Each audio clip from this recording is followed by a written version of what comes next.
Aujourd'hui, nous allons clarifier les doutes de milliers de personnes à travers cette vidéo. Comment savoir si vous avez vraiment le Saint-Esprit?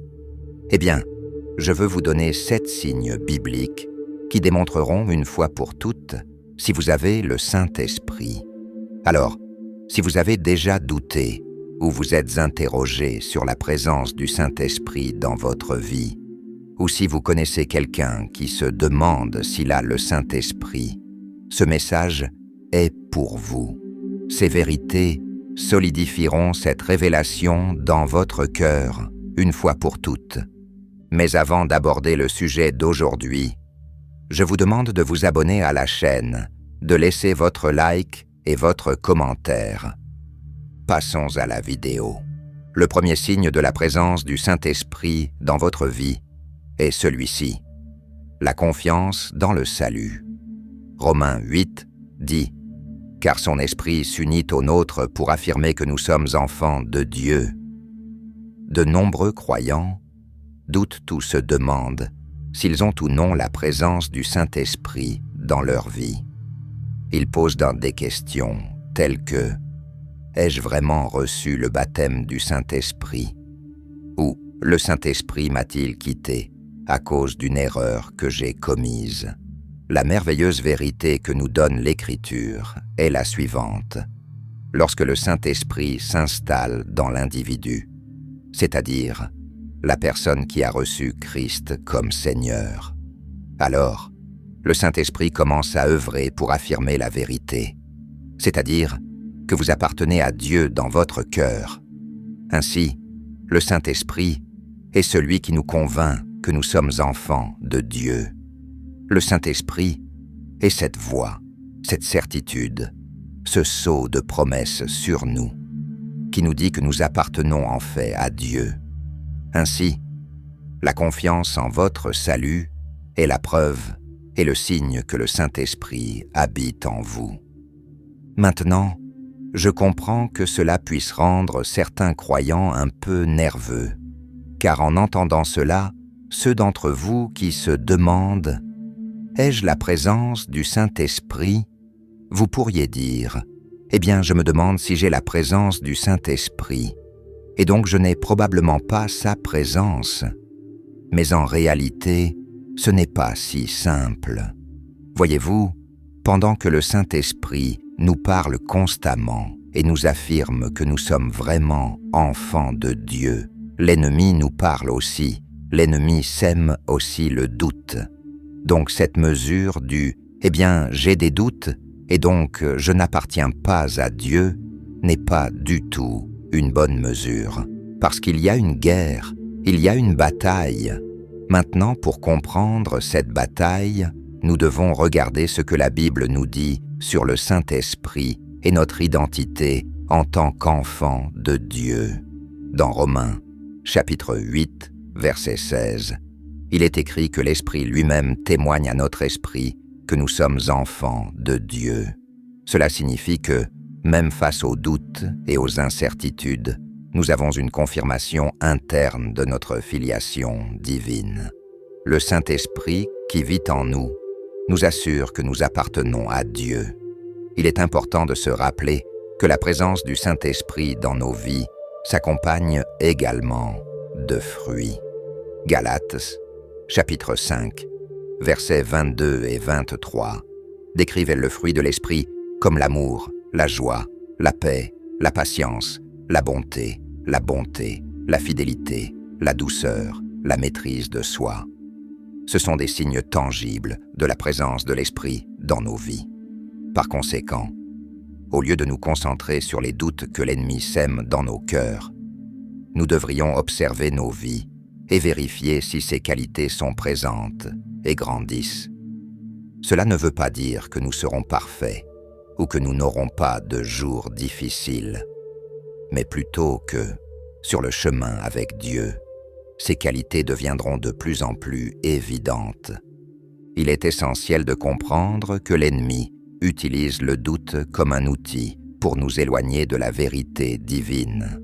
Éphésiens, chapitre 6, verset 11, nous exhorte à revêtir toute l'armure de Dieu afin de pouvoir tenir ferme contre les ruses du diable. Cela implique d'être enraciné dans la parole de Dieu, de connaître la vérité qu'elle nous révèle sur qui nous sommes en Christ. Lorsque nous connaissons la vérité, nous pouvons combattre les mensonges et les doutes avec la certitude de notre identité de fils et de filles de Dieu. Il y a un dialogue interne qui va et vient entre le bien et le mal. Et ce dialogue interne nous amène à un moment donné à croire que nous appartenons à Dieu et à un moment suivant à douter que nous appartenons à Dieu. Mais c'est ainsi que vous savez que vous avez la présence du Saint-Esprit. Au plus profond de votre esprit, vous savez que vous savez que vous savez que vous venez de Dieu. La confiance, au plus profond de vous maintenant, peut avoir des difficultés dans vos émotions certains jours. Vous pouvez avoir l'impression qu'elle n'appartient pas à Dieu. Elle peut avoir des difficultés mentales. Parfois, vous pensez peut-être que vous n'appartenez pas à Dieu, mais au fond de votre esprit, il y a toujours cette paix sous-jacente, si profonde, et pourtant, sachant qu'en fait vous avez le salut, qu'en fait vous êtes un enfant de Dieu. Et c'est véritablement l'œuvre du Saint-Esprit qui habite en vous. Le deuxième signe est le caractère pieux. Galates 5, 22, 23 dit « Mais le fruit de l'esprit est l'amour, la joie, la paix, la patience, la bonté, la fidélité, la douceur, la maîtrise de soi. Contre de telles choses, il n'y a pas de loi. » Le caractère, et non le charisme, est la norme de l'esprit. Vous savez que vous avez la présence du Saint-Esprit, pas nécessairement parce que la puissance de Dieu repose dans votre vie, bien que ce soit l'un des signes, mais parce que le caractère du Christ se développe en vous. Le caractère du Christ est le signe ultime que vous appartenez effectivement à Dieu, que vous portez effectivement la présence du Saint-Esprit. Vous voyez, les gens peuvent simuler le pouvoir, ils peuvent faire semblant de prier en langue, ils peuvent faire semblant de faire des miracles, ils peuvent faire semblant de vivre une vie pieuse, tout en vivant selon un double standard. Mais la preuve que vous avez reçu le baptême du Saint-Esprit, la preuve que la présence du Saint-Esprit habite en vous, c'est que vous ressemblez un peu plus à Jésus aujourd'hui qu'hier. La preuve est dans la façon dont vous vivez, la preuve est dans la façon dont vous vous comportez, la preuve est dans la façon dont vous marchez. Réveillez-vous avec les normes divines. Vous vivez avec un caractère pieux. L'apôtre Paul, dans Éphésiens chapitre 4, versets 22 à 24, nous encourage à nous débarrasser du vieil homme corrompu par les convoitises trompeuses, à nous renouveler dans l'esprit de notre intelligence et à revêtir le nouvel homme qui, selon Dieu, a été créé dans une vraie justice et sainteté. Cela signifie que lorsque nous recevons l'Esprit Saint, nous sommes appelés à abandonner nos anciennes pratiques et à vivre d'une manière qui reflète la sainteté et la justice de Dieu. Comprendre cela est crucial, car nous vivons dans un monde où les apparences peuvent être trompeuses et où les gens peuvent essayer de projeter une image de sainteté sans véritable transformation intérieure. Cependant, le véritable test de notre foi et du baptême du Saint-Esprit ne réside pas dans les apparences extérieures, mais dans la transformation continue de notre caractère et de nos actions quotidiennes. Aimons-nous davantage? Faisons-nous preuve d'une plus grande patience? Notre comportement reflète la paix qui dépasse toute compréhension. De plus, Jacques chapitre 3, verset 17, parle de la sagesse qui vient d'en haut. Mais la sagesse qui vient d'en haut est d'abord pure, puis paisible, tempérée, docile, pleine de miséricorde et de bons fruits, sans partialité, sans hypocrisie. La vraie sagesse que nous donne l'Esprit Saint nous guide à vivre d'une manière conforme aux enseignements de Jésus, en faisant preuve de miséricorde, en portant de bons fruits et en vivant sans hypocrisie. Par conséquent, la véritable preuve du baptême du Saint-Esprit et de sa présence dans nos vies ne réside pas dans des manifestations extérieures qui peuvent être simulées, mais dans une transformation interne continue qui nous rend davantage semblables à Jésus. Cela se reflète dans la façon dont nous traitons les autres, dans notre intégrité et dans notre capacité à aimer inconditionnellement. C'est un chemin qui demande un dévouement quotidien, de la prière et une soumission à la volonté de Dieu, lui permettant de nous façonner selon son cœur. Le troisième signe est l'amour des âmes. Actes 8 dit « Mais vous recevrez une puissance lorsque le Saint-Esprit viendra sur vous, et vous serez mes témoins à Jérusalem, dans toute la Judée et la Samarie, et jusqu'aux extrémités de la terre. » Notez ici que l'Écriture nous dit que lorsque la présence du Saint-Esprit vient, ou que sa puissance repose sur quelqu'un, celui-ci devient témoin. Nous voyons donc qu'un individu recevra le pouvoir et la passion d'évangéliser. Il y a cette audace divine qui envahit quelqu'un qui a été baptisé du Saint-Esprit. Lorsque vous êtes baptisé du Saint-Esprit, votre passion devient la passion de Jésus. Sa passion est l'Évangile. Le Saint-Esprit est le plus grand évangéliste du ciel. Le Saint-Esprit est le plus grand conducteur d'adoration. Personne n'aime Jésus comme le Saint-Esprit. Personne n'aime l'Évangile comme le Saint-Esprit aime l'Évangile. Personne ne désire gagner les perdus comme le Saint-Esprit désire gagner les perdus. Et lorsque sa présence habite dans votre vie, cette puissance et cette passion deviennent évidentes en vous. Cette puissance et cette passion pour l'évangélisation qui proviennent du baptême du Saint-Esprit transforment complètement la façon dont nous vivons et partageons notre foi. Ce n'est pas seulement une obligation ou un devoir. Cela devient un désir ardent de voir les autres connaître et expérimenter l'amour et le salut que nous trouvons en Jésus-Christ. Le livre des Romains, chapitre 10, verset 14, demande « Comment donc invoqueront-ils celui en qui ils n'ont pas cru? Et comment croiront-ils en celui dont ils n'ont pas entendu parler?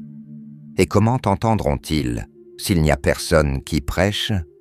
Ce passage met en lumière l'évangélisation et la façon dont nous sommes appelés à être cette voix qui annonce la bonne nouvelle. La présence du Saint-Esprit dans nos vies nous permet de surmonter la peur, la timidité et l'incertitude qui nous empêchent souvent de partager notre foi. Il nous donne l'audace et la sagesse pour prononcer les bons mots au bon moment. Dans Éphésiens, chapitre 6, verset 19, Paul demande des prières pour que la parole lui soit donnée avec audace pour faire connaître le mystère de l'Évangile. Cela montre que même Paul, un grand évangéliste, reconnaissait la nécessité de la puissance du Saint-Esprit pour évangéliser efficacement. De plus, le Saint-Esprit nous donne une compréhension plus profonde du cœur de Dieu pour les perdus. Dans Luc, chapitre 15, nous trouvons la parabole de la brebis perdue, où Jésus illustre le grand amour du Père pour chaque individu perdu. Cet amour, cette compassion pour les perdus, est quelque chose que le Saint-Esprit déverse dans nos cœurs, nous motivant à sortir, à chercher et à sauver ce qui a été perdu. La passion pour l'évangélisation n'est donc pas quelque chose que nous pouvons générer nous-mêmes. C'est le fruit de la présence et de la puissance du Saint-Esprit agissant en nous. Lorsque nous nous abandonnons à lui, nous permettons à sa passion de devenir notre passion. Nos vies commencent à refléter l'amour et la compassion du Christ pour les autres, et nous trouvons la joie d'être utilisés par Dieu pour atteindre les perdus. C'est là le vrai pouvoir de l'évangélisation. Non seulement connaître le message de l'Évangile, mais être transformé par lui, et ensuite répandre cette transformation sur les autres par la puissance du Saint-Esprit. Le quatrième signe est l'évidence du parler en langue. Maintenant, je veux être très clair ici, car c'est là que se concentre une grande partie du débat. Certains diront que vous devez prier en langue pour être sauvé, ou que vous devez prier en langue pour prouver que vous avez la présence du Saint-Esprit dans votre vie. Maintenant, ce n'est pas vrai. Je dois dire que je crois au don de parler en langue. Je le crois fermement, en fait, plus que la plupart des gens que vous entendrez en parler, et j'en parle plus souvent que la plupart des gens que vous entendrez. Le don du parler en langue, tel que décrit dans Actes, chapitre 2, lorsque les disciples reçurent le Saint-Esprit le jour de la Pentecôte, est certainement une des manifestations de l'Esprit, mais ce n'est pas le seul signe de sa présence dans nos vies. La Bible parle de plusieurs dons spirituels dans 1 Corinthiens, chapitre 12, notamment la sagesse, la connaissance, la foi, la guérison, les miracles, la prophétie, le discernement des esprits, le parler en différentes sortes de langues et l'interprétation de ces langues. Le verset 11 le résume en disant « Mais un seul et même esprit opère toutes ces choses, les distribuant à chacun comme il veut. » Cela met en évidence que le Saint-Esprit distribue différents dons à différentes personnes selon sa volonté. Par conséquent, la présence du Saint-Esprit dans la vie d'une personne ne se valide pas simplement par le parler en langue. La véritable preuve de sa présence est la transformation de la vie, fruit de l'Esprit, mentionné dans Galates chapitre 5, versets 22 et 23, qui comprend l'amour, la joie, la paix, la patience, la bonté, la fidélité, la douceur et la maîtrise de soi. Ces qualités sont un témoignage puissant de l'œuvre du Saint-Esprit en nous. De plus, Romains chapitre 8, verset 9 dit « Mais vous n'êtes pas selon la chair, mais selon l'Esprit, si l'Esprit de Dieu habite en vous. Mais si quelqu'un n'a pas l'Esprit de Christ, il ne lui appartient pas. » Cela signifie que la véritable marque d'un chrétien n'est pas un don spécifique, mais la présence de l'Esprit de Dieu dans sa vie, le conduisant à vivre selon les principes du Christ. Comprendre cela est crucial pour éviter les divisions et la confusion au sein du corps du Christ. La recherche doit porter sur une relation plus profonde avec Dieu et permettre à son Esprit de nous transformer et de nous utiliser selon sa volonté, que ce soit par le parler en langue ou par tout autre don qu'il choisit de nous accorder. La chose la plus importante est l'amour, comme Paul le souligne dans 1 Corinthiens, chapitre 13, qui devrait être la plus grande manifestation de l'Esprit dans nos vies. Actes 2, 32-33 dit « Dieu a ressuscité Jésus d'entre les morts, et nous en sommes tous témoins. Maintenant exalté à la droite de Dieu, il a reçu du Père le Saint-Esprit promis, et a répandu ce que vous voyez et entendez maintenant.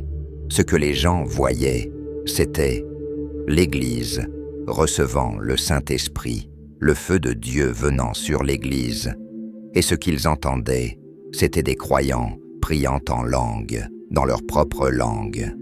Il s'agissait d'une manifestation surnaturelle, basée sur ce qu'ils priaient, comme ce que beaucoup appelleraient la glossolalie. Dans 1 Corinthiens 14, 39, la Bible dit « C'est pourquoi, mes frères, cherchez à prophétiser et n'interdisez pas de parler en langue. » Certains diraient que prier en langue est la capacité surnaturelle de prier dans une langue terrestre. Mais ce n'est pas vrai. Car 1 Corinthiens 14, 2 dit « Car celui qui parle en langue ne parle pas aux hommes, mais à Dieu. En effet, personne ne le comprend. Il dit des mystères par l'esprit. Personne ne peut comprendre, car les langues ne sont pas une langue terrestre. Il se peut qu'il se manifeste miraculeusement comme une langue terrestre, mais à son origine, c'est ce que beaucoup appelleraient une glossolalie. Nous savons qu'il y a du pouvoir dans cette langue céleste, et c'est l'un des signes du parler en langue. Le 5e signe est l'amour pour Dieu, comme le dit Romains 5,5. Et l'espérance ne nous déçoit pas, parce que Dieu a répandu son amour dans nos cœurs par le Saint-Esprit qui nous a été donné. Le Saint-Esprit place l'amour de Dieu en vous, vous faisant non seulement apprendre à aimer les autres, lorsque la présence du Saint-Esprit se manifeste dans votre vie, mais vous développe également un amour passionné pour la personne de Jésus. Cet amour pour Jésus se manifeste dans la vie de ceux qui sont remplis du Saint-Esprit et constitue une transformation profonde qui affecte tous les aspects de la vie, imprégnant les pensées, les paroles et les actions, notre famille, nos amis et même des inconnus. Jean, chapitre 15, verset 26, dit « Mais quand viendra le Consolateur que je vous enverrai de la part du Père, l'Esprit de vérité qui procède du Père, il rendra témoignage de moi. » Ce verset met en évidence le rôle du Saint-Esprit en tant que celui qui témoigne de Jésus, montrant que l'un des objectifs centraux de l'Esprit est de nous conduire à une compréhension plus profonde de qui est Jésus et de partager cette vérité avec les autres. La passion pour Jésus n'est pas quelque chose que nous pouvons générer nous-mêmes. C'est un don du Saint-Esprit. Lorsque nous nous abandonnons à lui permettant de nous remplir et de nous guider, notre amour pour Jésus se répercute naturellement sur d'autres aspects de notre vie. Cela se reflète dans la façon dont nous priorisons notre temps, dans la façon dont nous utilisons nos ressources et même dans les mots que nous choisissons. Tout devient le reflet de notre amour pour Jésus. Philippiens chapitre 2, versets 5 à 11, nous invite à avoir le même état d'esprit que le Christ Jésus, qui s'est humilié et est devenu obéissant jusqu'à la mort, voire la mort sur la croix. Cet appel à imiter l'humilité et l'obéissance de Jésus est le reflet de l'œuvre du Saint-Esprit en nous, nous façonnant à l'image du Christ.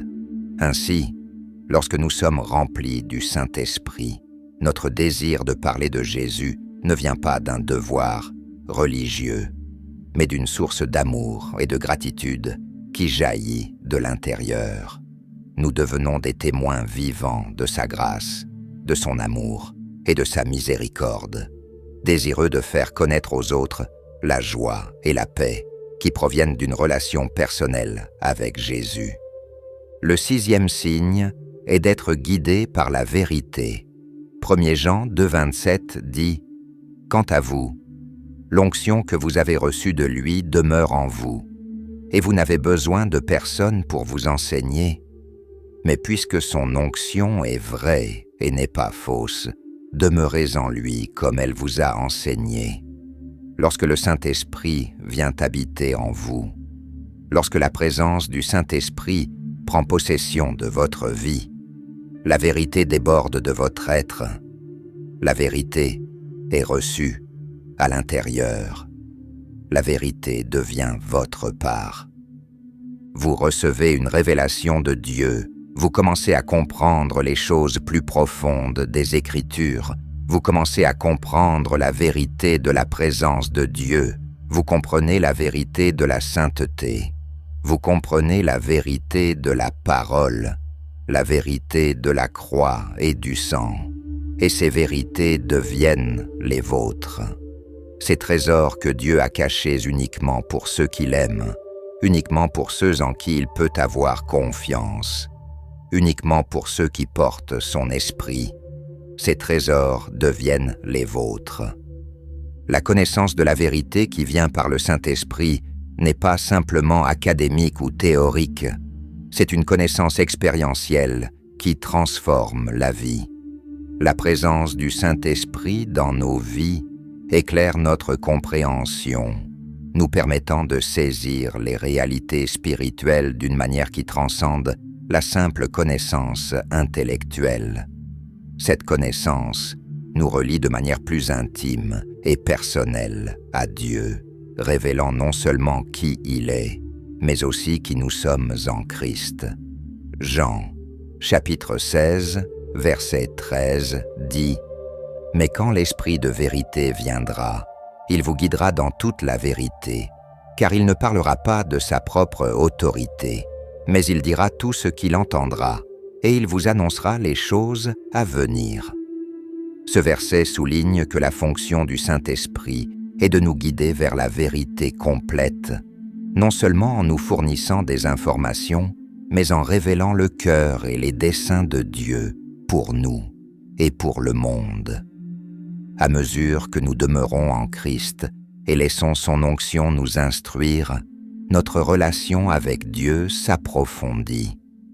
La vérité que nous recevons du Saint-Esprit nous libère des erreurs, des peurs et des doutes, renforçant ainsi notre foi et notre confiance en Dieu.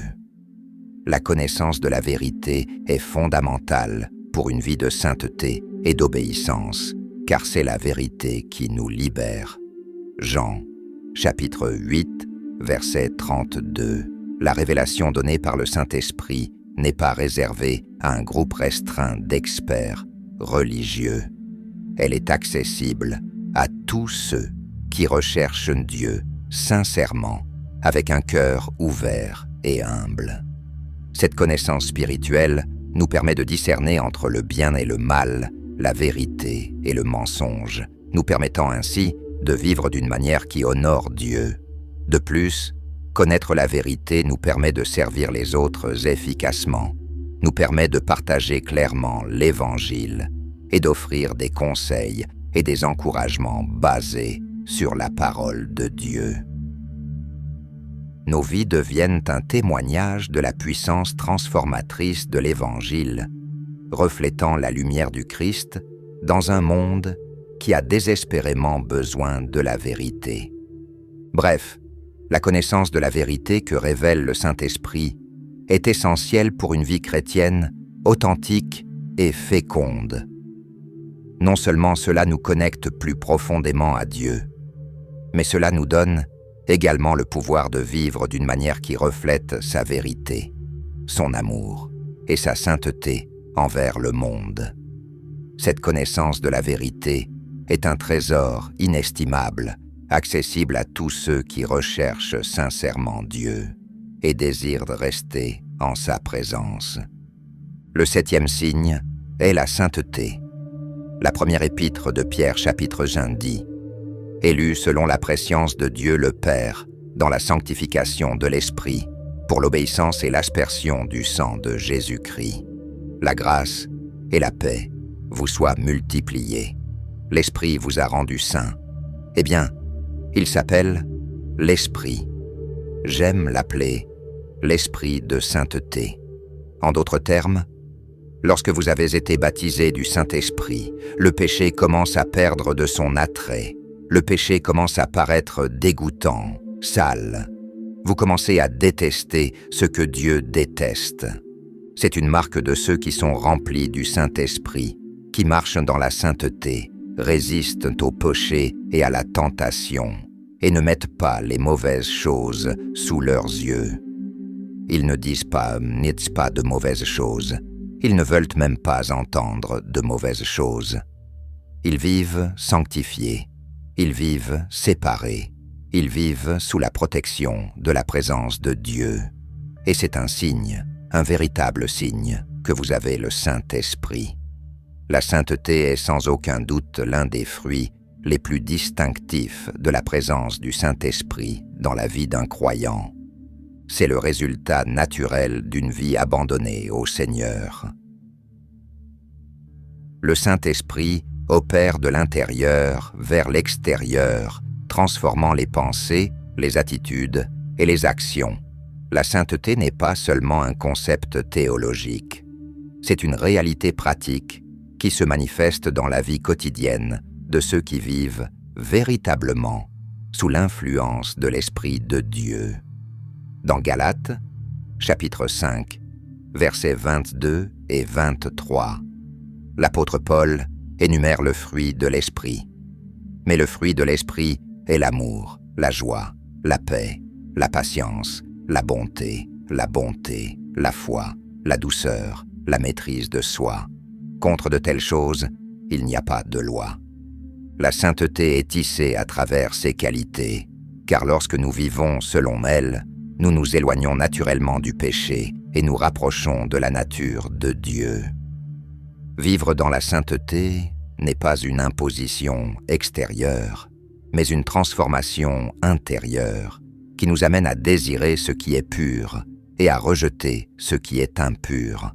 C'est un signe clair de la présence du Saint-Esprit agissant en nous, nous conduisant vers une vie qui reflète le caractère du Christ. Lorsque le Saint-Esprit habite en nous, nous sommes animés par un profond désir de vivre d'une manière qui plaît à Dieu, non par obligation, mais par amour pour lui et pour ce qu'il représente. La sainteté est aussi un puissant témoignage pour le monde qui nous entoure. En menant une vie sainte, les croyants démontrent la différence que Christ fait dans une vie, attirant les autres à lui, non seulement par des paroles, mais par l'exemple de la vie.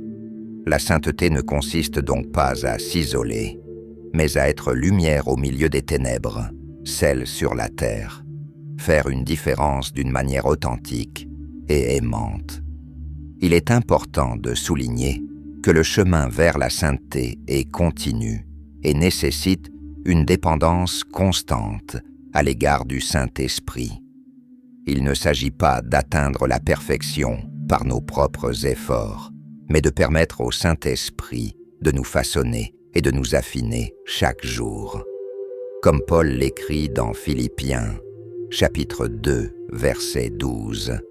« Ainsi, mes bien-aimés, comme vous avez toujours obéi, non seulement en ma présence, mais encore plus maintenant en mon absence, travaillez qu'à votre salut avec crainte et tremblement. Alors laissez-moi vous demander, portez-vous l'un de ces signes dans votre vie?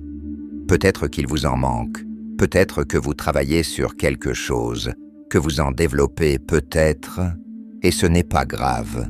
Tant qu'il y a des progrès, le Saint-Esprit œuvre. Donc, si vous présentez ces signes dans votre vie, vous n'avez pas à vous inquiéter. Arrêtez de douter, arrêtez de vous inquiéter.